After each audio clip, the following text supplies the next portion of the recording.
अहिले यी दुई अनुहारहरू जनताको, आम दुखी पीडित आम जनताहरूको प्रेरणादायी बनेको छ। साथीहरू, यी अनुहारहरूले देश बनाउँछु भनेर निस्केका यी अनुहारहरू आज यहाँहरूले जित्नुहुन्छ जित्नुहुन्न थाहा छैन, तर जनताको आँट र हिम्मत र साथ सपोर्ट चाहिँ भरपूर्ण छ। त्यत्रो जनता झापामा, चितवनमा हैन, हरेक ठाउँमा पूर्वले हरेक क्षेत्रमा त्यत्तिकै आएका होइनन्।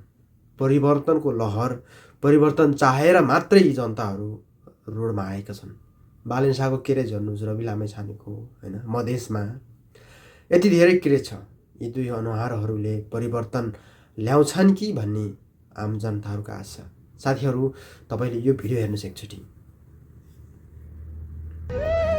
बाबु, हजुर हजुर आमा, यो घन्टी चिन्हमा छाप लाउँदा तपाईँलाई यहाँबाट लाउँदा पनि तपाईँसँग आउँछ, जित्नुहुन्छ तपाईँले।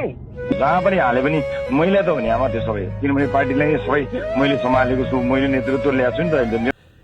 एकजना वृद्ध आमाले, यो आजको भिडियो होइन, योभन्दा पहिलाको चुनावको भिडियो हो।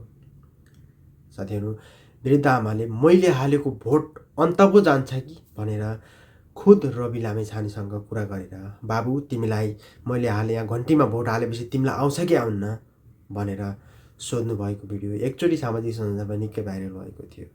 र साथीहरू, यो भिडियोले निकै मन छोएको छ। कतिपय गाउँघरमा आमा बुवाहरू यस्ता पनि हुनुहुन्छ कि राम्रो मान्छेलाई पर्छ कि पर्दैन मेरो भोट भन्ने दलालहरू अथवा यिनी पुराना ठगहरूले ललाइ फलाइ अथवा कुनै बन्धनमा पारेर अथवा यस्तो दिन्छु नत्र यस्तो भोट हालेछन् यस्तो दिन्न हैन, गाउँघरमा यो सहयोग सपोर्टको लागि पछि हामीलाई खोजलास हैन, चाहिने हामी नै हो, यस्ता शब्दहरूको प्रहार गरेर पुराना पार्टीका नेताहरूले भोट बटुल्ने गर्छन् र बुढापुरानाहरू डराइहाल्छन्। किनभने हुन पनि हो, गाउँमा पऱ्यो भने त अब रवि लामेछानेलाई फोन गर्ने कुरा हुन्न, भाले शाहलाई फोन गर्ने कुरा, भोलि चाहिँ त्यही एकजना व्यक्ति हो होइन।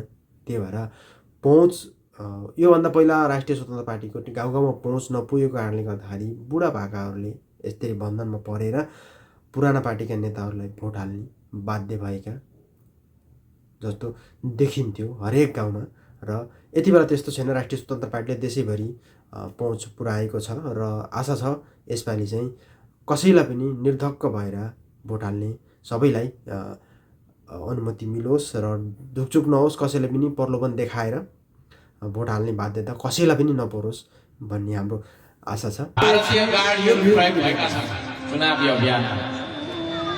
यो देशमा चुनाव भइराखेको छ, इन्डियन गाडी कसरी प्रयोग भयो हेर्नुभयो त, अहिले फेरि के भाष्य फैलाएको छ भनेर भन्ने हो भने सोसल मिडियामा अहिले चाहिँ फेरि बालेन शाहले र रवि लामेछानेले इन्डियन नम्बर प्लेट भएको गाडी अहिले नेपालमा लिएर इन्डियाको चाकडी अथवा के गरेर लिएर, नराम्रै हो नि इन्डियाको गाडी ल्याएर नेपालमा प्रचार गर्नु भनेको त नराम्रै हो नि होइन, नराम्रै हो त्यो। अब अर्को राष्ट्रको गाडी लिएर आफ्नो चुनावी प्रचार गर्नु भनेको नराम्रै हो, किनभने अरू कामको लिए त राम्रो हो, चुनावी प्रचारको लागि अलि अर्कै सुनिन्छ। अहिले यो भाष्य फैलाएको छ र तपाईँहरूले हेर्न सक्नुहुन्छ। र इन्डियाको विदेशीको उसबाट दमबाट चलेको छ बालेन शाह भनेर तर बुझ्नुहोस् है, यसको बारेमा अलिकति म तपाईँहरूलाई के भन्छु भने, जस्तै बर्डर साइडहरूमा तराई क्षेत्रमा होइन, पूर्वी क्षेत्रमा बर्डरको साइडहरूमा के हुन्छ भने त्यहाँका स्थानीयहरूले के गर्छन् भने नेपालमा गाडी किन्दाखेरि 50 लाख 60 लाख 40 लाख पर्छ, बाइक किन्दाखेरि 4 लाख 5 लाख 10 लाख पर्छ। तर इन्डियाको नम्बर प्लेट गाडी भन्सार तिरेर महिनावारी भन्सार तिरेर चलाउनलाई बाइक 1-1.5 लाखमा आउँछ, गाडी 15-20 लाखमा आउँछ होइन। इन्डियाको रेटमा गाडी आउँछ, भन्सार तिरेर ल्याएर चलाउने, महिनामा भन्सार तिरेपछि गाडी चलाउन त पाइयो, नम्बर प्लेट इन्डियाको। यसमा सरकारको प्रतिवेदन त के छ, सरकारको उता के छ, र ट्राफिकहरूले पनि केही भन्दैनन्। र रासो अथवा त्यो भन्सार तिरेको पैसा मुजुल्का देखाइसकेपछि त्यो नेपाल सरकारले केही गर्दैन। छिमेकी देश ओपन बर्डरको कारणले, खुल्ला बर्डर सिमानाको कारणले गर्दाखेरि खासै त्यसमा त्यत्रो ठुलो समस्या पर्दैन। र अहिले मधेसमा घन्टीको समर्थक धेरै छन् र मधेसमा अहिले चाहिँ चुनावी प्रचार त मधेसले पनि गर्नु पर्यो होइन। त्यो भएर कारणले गर्दाखेरि आफूसँग जस्तो गाडी छ त्यस्तै चलाएर जानु पर्यो होइन।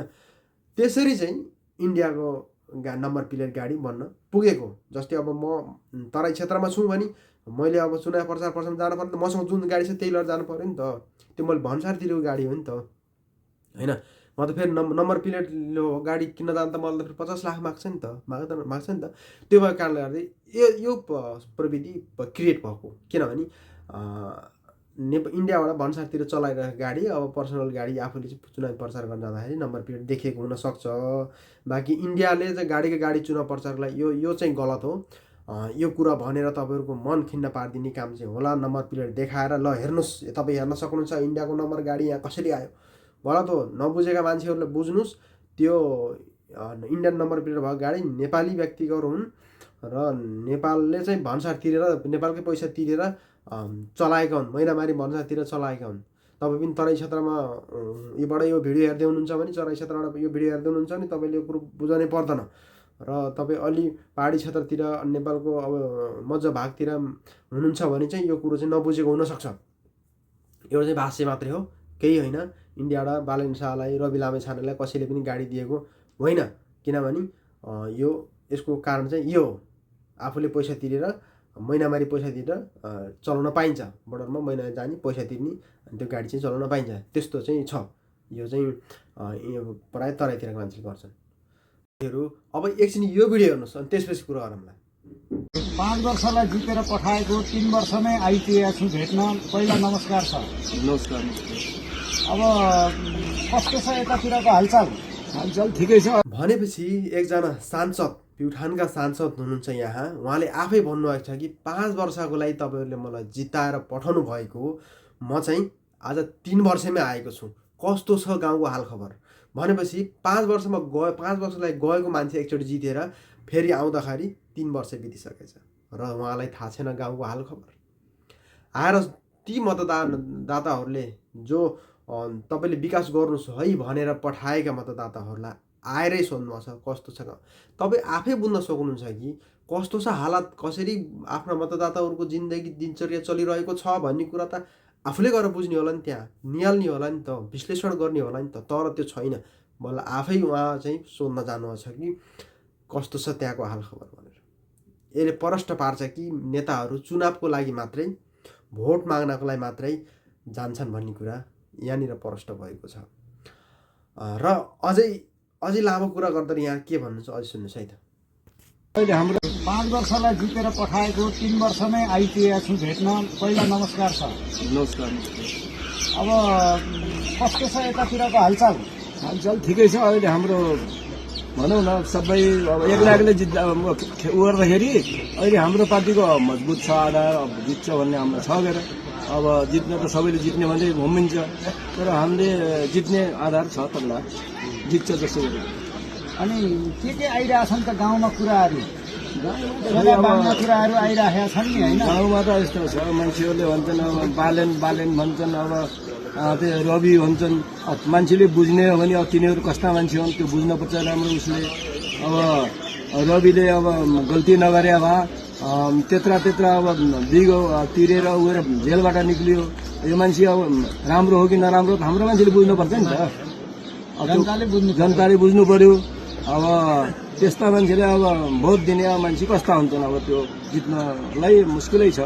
अनि जस्तो केपी ओलीलाई च्याउ गाली गरेर सुनिन्छ नि, के भएको हो त्यो?